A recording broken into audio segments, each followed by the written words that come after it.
Hello viewers, welcome to Vaazhai Virundhu. இன்னைக்கு நம்ம பன்னீர் புர்ஜி எப்படி பண்றதுன்னு பார்க்க போறோம். அதுக்கு நான் 200 கிராம் பன்னீர் எடுத்துர்க்கேன். இப்போ ஒரு கடாயில 2 டேபிள்ஸ்பூன் எண்ணெய் சேர்த்திக்கலாம்.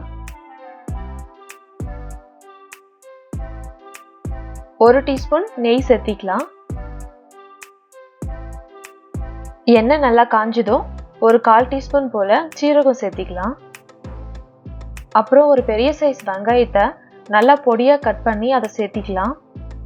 அந்த வெங்காயத்தை நல்லா கோல்டன் ப்ரௌன் ஆகுற வரைக்கும் வதக்கலாம்.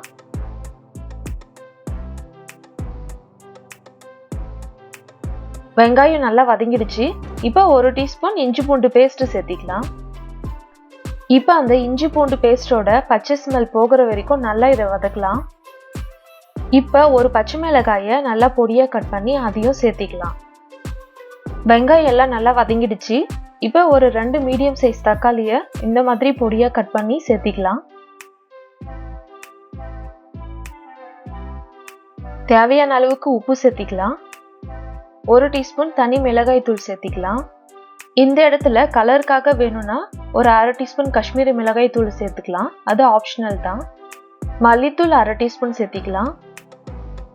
அப்புறம் சீரகத்தூள் ஒரு 1/2 டீஸ்பூன் சேர்த்திக்கலாம். அப்புறம் கரம் மசாலா ஒரு 1/4 டீஸ்பூன் சேர்த்து இதை நல்லா வதக்கலாம்.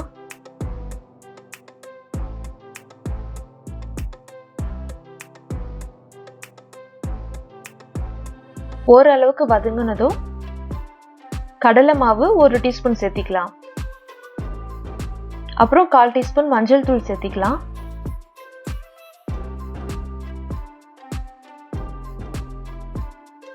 அப்புறம் இதுல கொஞ்சமா தண்ணி சேர்த்தி நல்லா வதக்கலாம்.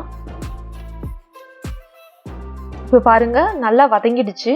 அப்புறம் நம்ம பன்னீரை நல்லா உதிரியா அந்த மாதிரி உடைச்சு விட்டு சேர்த்திக்கலாம். இப்போ ஒரு 1/2 கப் போல தண்ணி சேர்த்தி அதை நல்லா கொதிக்க விடலாம். அப்பப்போ இதை மிக்ஸ் பண்ணி விட்டுட்டே இருங்க, இல்லைன்னா அடியில பிடிச்சிடும். இப்போ பாருங்க பன்னீரும் நல்லா வெந்துடுச்சு. கிரேவியும் நல்லா திக்கா இருக்கு. கடைசியா 2 டீஸ்பூன் ஃப்ரெஷ் கிரீம் சேர்த்திக்கலாம். ஃப்ரெஷ் கிரீம் சேர்த்திட்டு ரொம்ப நேரம் கொதிக்க விடக்கூடாது. அப்புறம் கொத்தமல்லி தூவி இதை இறக்கிடலாம்.